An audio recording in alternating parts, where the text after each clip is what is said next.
எண்ணங்களை மேம்படுத்துங்கள். 57 எம்இ கோப்மேயர்.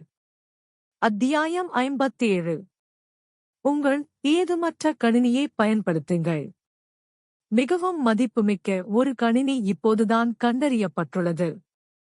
இந்த மதிப்புமிக்க கணினி உங்கள் உள்ளேயே கண்டறியப்பட்டுள்ளது. இதற்கு ஏதுமற்ற கணினி நத்திங் கம்ப்யூட்டர் என்று பெயர். இதற்கு ஒன்றுமில்லாத கணினி என்று பெயர் வர காரணம், இதில் உள்ளிடப்படும் எந்த பிரச்சனைகளைப் பற்றியும் இது ஒன்றுமே செய்வதில்லை. உங்களால் ஆக்கப்பூர்வமாக எதையும் செய்ய முடியாத உங்கள் பிரச்சனைகள், கவலைகள், அச்சங்கள், மனக்கசப்புகள் மற்றும் பிற விரும்பத்தகாத விஷயங்கள் அனைத்தையும் உங்கள் ஒன்றுமில்லாத கணினிக்கு நீங்கள் உள்ளிட்டு, தேவையற்ற கவலைகளை அது உங்களுக்காகச் செய்ய விடுங்கள். அதே நேரத்தில் உங்கள் ஆக்கப்பூர்வமான சிந்தனையையும் முயற்சியையும் பயனுள்ள சாதனைகளுக்காகச் செலவிடுங்கள். நம்மில் பெரும்பாலோர் எண்ணற்ற கடந்த காலங்களில் நாம் செய்த தவறுகளின் நினைவுகளால் ஓரளவு முடங்கிப் போயிருக்கிறோம். ஆனாலும் நம்மால் கடந்த காலத்தை மீண்டும் வாழ முடியாது. அப்படி இருக்க, இந்த கூடுதல் சுமைகளை ஏன் சுமக்க வேண்டும்? அவற்றை உங்கள் ஒன்றுமில்லாத கணினியில் நத்திங் கம்ப்யூட்டர் போட்டுவிடுங்கள். அவற்றை விட்டுவிடுங்கள். உங்கள் ஒன்றுமில்லா கணினியே நத்திங் கம்ப்யூட்டர் உங்கள் வருத்தங்களையும் கையாள்வதற்கு அனுமதியுங்கள். நம்மில் பலர் எதிர்காலத்தைப் பற்றி கவலையுடனும் சில சமயங்களில் பீதியுடனும் வாழ்கிறோம். ஆனாலும் இன்றைய கடிகாரத்தின் முட்களுக்கு அப்பால் நம்மால் பார்க்க முடிவதில்லை. அப்படி இருக்க, இன்னும் நிகழாத, ஒருவேளை ஒருபோதும் நடக்காத, உரிய நேரத்துக்கு முன்பு சமாளிக்க முடியாத கற்பனை நிகழ்வுகளால் உங்களை ஏன் வருத்திக் கொள்ள வேண்டும்? அவற்றை உங்கள் ஒன்றுமில்லாத கணினியில் நத்திங் கம்ப்யூட்டர் போட்டுவிடுங்கள். பிறகு அவற்றை அங்கேயே விட்டுவிடுங்கள். ஒவ்வொரு நாளுக்கும் அதற்கான பணிகள் மட்டுமே போதுமானவை.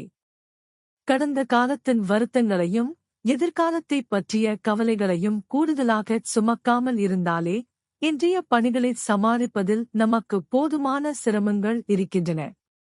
எனவே உங்கள் கடந்த கால வருத்தங்களையும் எதிர்கால கவலைகளையும் மாற்ற முடியாத வகையில் உங்கள் வெறுமை கணினியில் நத்திங் கம்ப்யூட்டர் ஒப்படைத்துவிடுங்கள்.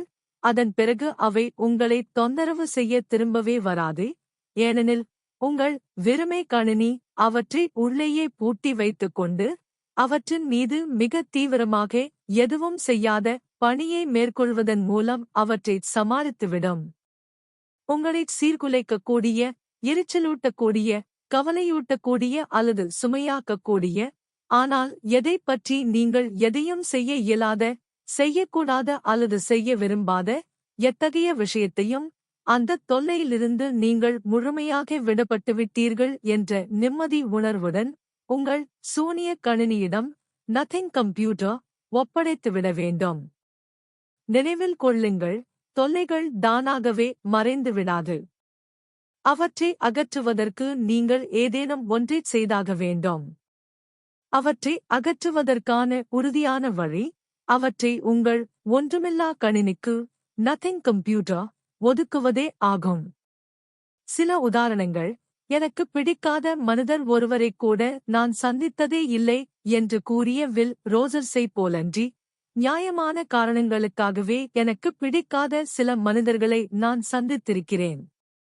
ஆனால் இதே பூமியில் அவர்கள் தொடர்ந்து வாழ்ந்து வருவது என்னை சிறிதும் பாதிக்கவோ தொந்தரவு செய்யவோ இல்லை. ஏனென்றால் நான் அவர்களை எனது சூனிய கணினியில் நத்திங் கம்ப்யூட்டர் ஒதுக்கி வைத்துவிட்டேன். மேலும் அந்தத் தொல்லை ஒழிந்தது. இடைவிடாமல் குறை சொல்லிக் கொண்டே இருக்கும் மனைவியைக் கொண்ட ஒருவன் இருந்தான். ஆனாலும் அவளுடைய அற்பமான புகார்களால் அவன் சற்றும் கலங்காமல் அமைதியாக இருந்தான். ஏனெனில் அவன் அவற்றை நேரடியாக தனது ஒன்றுமில்லாத கணினிக்கு அனுப்பிவிட்டான். கணவனுக்கு கோபம் சீக்கிரம் வந்துவிடும். அவனது சிறு கோபத்திற்கு அவள் மிகையாக எதிர்வினையாற்றி அதன் மூலம் இருவருக்கும் மன வருத்தத்தை ஏற்படுத்தும் ஒரு கைகலப்பை தூண்டவில்லை. அவள் அவரது ஆத்திர வெளிப்பாடுகளை தனது ஒன்றுமில்லாத கணினியின் மீது சுமத்தினாள். அவனால் அந்த ஒன்றுமில்லாத விஷயத்துடன் வாதிட முடியாததாலும் ஓர் உணர்ச்சி வெற்றிடத்தில் தத்தளிப்பதாக உணர்ந்ததாலும் அவன் தனது எரிச்சலுக்கான பல்வேறு காரணங்களை தனது ஒன்றுமில்லாத கணினிக்குள் செலுத்த கற்றுக்கொண்டான். அதனால் கோபப்படுவதற்கு அவனுக்கு ஒன்றுமே இருக்கவில்லை. ஒரு ஒன்றுமில்லாத கணினி என்பது மனநல மருத்துவர்கள் கதார்சிஸ், பொது வழக்கில் இதன் பொருள் விரும்பத்தகாத எண்ணங்களையும் உணர்வுகளையும் அகற்றுதல் என்று அழைக்கும் ஒரு செயலை நிறைவேற்றுவதற்கான வேடிக்கையான கற்பனையான ஒரு சாதனம் ஆகும். மேலும் ஒரு ஒன்றுமில்லாத கணினி விரும்பத்தகாத எண்ணங்களையும் உணர்வுகளையும் மன ரீதியாகவும் உணர்ச்சி ரீதியாகவும் வெறுமையாக்குவதற்கான வழியையும் வழங்குகிறது. இதன் மூலம் அவை உங்கள் நனவு மனதிலோ அல்லது ஆழ்மனதிலோ எந்த தாக்கத்தையும் ஏற்படுத்துவதில்லை. விரும்பத்தகாத எண்ணங்கள் மற்றும் உணர்வுகளுக்கு ஏற்படும் அனைத்து மனவுணர்ச்சி ரீதியான எதிர்வினைகளையும் அகற்றக்கூடிய திறன் என்பது தொடர்ந்து தேடப்பட வேண்டிய ஒரு பரிபூரண நிலையாகும். அதே சமயம் குறைந்தபட்சம் எந்தவொரு சூழ்நிலையிலும் மிகையாக எதிர்வினையாற்றாமல் இருக்க உங்களை நீங்களே ஒழுங்குபடுத்திக் கொள்ளுங்கள். அளவுக்கு அதிகமாக எதிர்வினையாற்றுவது உங்களை விரைவாக பெரும் சிக்கலில் மாட்டிவிடும். பெரும் சிக்கலை உங்களுக்கு பயன்படும் வேடிக்கையான கற்பனையான ஒன்றுமில்லாத கணினியால் கையாள முடியாது. ஆனால் அளவுக்கு மீறிய எதிர்வினையை கட்டுப்படுத்துவதன் மூலம் பெரும் சிக்கலை அமைதியாகவும் புத்திசாலித்தனமாகவும் கையாள முடியும். மனநல மருத்துவர்கள், உளவியலாளர்கள், ஆளுமை ஆலோசகர்கள் மற்றும் தனிப்பட்ட பிரச்சினைகள் சார்ந்த அக்கறை கொண்ட பலரும் அளிக்கும் தொழில்முறை எச்சரிக்கைகளைத் தவிர எதற்கும் அளவுக்கு அதிகமாக எதிர்வினையாற்றுவதற்கு எதிராக தலைமுறையாக பயின்று வரும் எண்ணற்ற எளிய அறிவுரைகளும் உள்ளன. அவற்றுள் சில: சிறிய தீயை அணைக்க பெரிய வாளி நீரைக் கொட்டாதே ஹூ. எலிகளைக் கொல்ல களஞ்சியத்தையே எரித்துவிடாதே ஹூ. மேலும் கல்லூரி கலவரக்காரர்களுக்காக நாம் இன்னும் நவீனமான ஒரு வாசகத்தை சேர்க்கலாம்: பள்ளிக்குழுவை பழிவாங்குவதற்காக கல்லூரியை மூடிவிடாதீர்கள் ஹூ.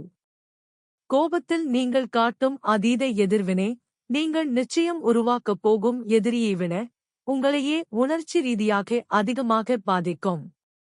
அதிருப்தி எனும் தற்காலிகமாக அணையாத தீச்சுவாலைகள் மீது கோபத்தில் காட்டும் அதீத எதிர்வினை எனும் பெட்ரோலை ஊற்றுவதன் மூலம் நீங்கள் வெறுப்பு எனும் ஒரு பெரும் தீயை மூட்டுகிறீர்கள். ஊற்றப்படும் ஒவ்வொரு கூடுதல் வாளி பெட்ரோலுடனும் அந்த தீ மேலும் தீவிரமடைகிறது. மேலும் சமரசத்தை நீங்கள் சாத்தியமற்றதாக இல்லாவிட்டாலும் மிகவும் கடினமாக்குகிறீர்கள். உங்கள் இலக்கு உங்களை ஒரு கட்டுப்பாடற்ற முன்கோபி என்று உதறித் தள்ளிய பிறகும் உங்கள் கோபம் நீண்ட காலத்திற்கு தொடர்ந்து எரிந்து கொண்டே இருக்கும். துக்கத்தில் ஏற்படும் அதீத எதிர்வினை உணர்ச்சி புண்ணை இன்னும் ஆழமாக்கி ஆழ்ந்த நினைவுகளின் சிக்கலான வலையமைப்பை உருவாக்குகிறது. இந்த நினைவுகள் மிகவும் உணர்திறன் மிக்கவை என்பதால் தொடர்பில்லாத எதிர்கால நிகழ்வுகள் கூட மீண்டும் துக்கத்தை தூண்டுகின்றன. துக்கம் என்பது ஈடு செய்ய முடியாத ஒரு இழப்பிற்கான எதிர்வினை என்பதால் துக்கத்தில் ஏற்படும் அதீத எதிர்வினை அந்த இழப்பை ஈடு செய்ய முடியாது. மாறாக அது துக்கத்தின் வலியை தீவிரப்படுத்த மட்டுமே உதவுகிறது, ஆறுதலையோ தேற்றத்தையோ அளிப்பதில்லை.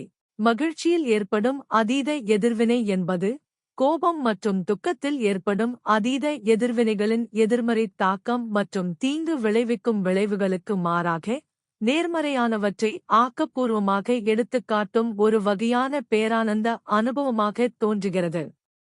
இன்பம் எனும் கோப்பை உங்கள் உதடுகளுக்கு கிடைத்தவுடன் அதை அடியோடு பருகுங்கள், அது மீண்டும் கிடைக்காமல் போகலாம் என்பது போன்ற தத்துவார்த்த கூற்றுகளால் இது அறிவுறுத்தப்பட்டுள்ளது. ஆயினும் மகிழ்ச்சிக்கு கூட அதீத எதிர்வினை ஆற்றாமல் இருப்பது புத்திசாலித்தனம்.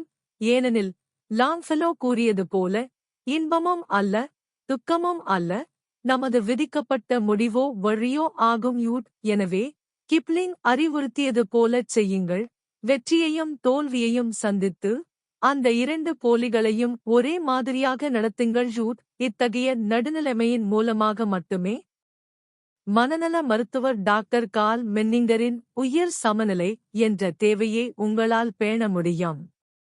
வாழ்க்கை எனும் ஊசல் முன்னும் பின்னுமாக ஆடுகிறது என்று ஞானிகள் விடாப்பிடியாகச் சொல்கிறார்கள். மேலும் அதன் வளைவின் இரு உச்சங்களையும் நமது எதிர்வினைகளே தீர்மானிக்கின்றன என மனநல மருத்துவர்கள் கூறுகிறார்கள். வாழ்க்கையின் என்பதன்ப வரைபடக் கோடு உயர்ந்து தாழ்கிறது.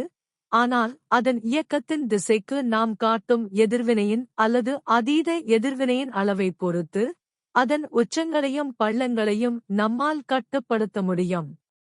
எந்த திசையிலிருந்தும் எழும் மிகை எதிர்வினைகளையும் தீவிரவாதத்தையும் நாம் கட்டுப்படுத்த வேண்டும். அதற்கு மாறாக மன அமைதியை அடைவதற்கான வழியாக மனநல மருத்துவர் டாக்டர் கால் மென்னிங்கரின் உயிர்ச்சமநிலையே வைட்டல் பேலன்ஸ் நாம் நாட வேண்டும். ஏனெனில் அமைதியிலும் நிம்மதியிலும் மட்டுமே நாம் மன அமைதியை கண்டடைய முடியும்.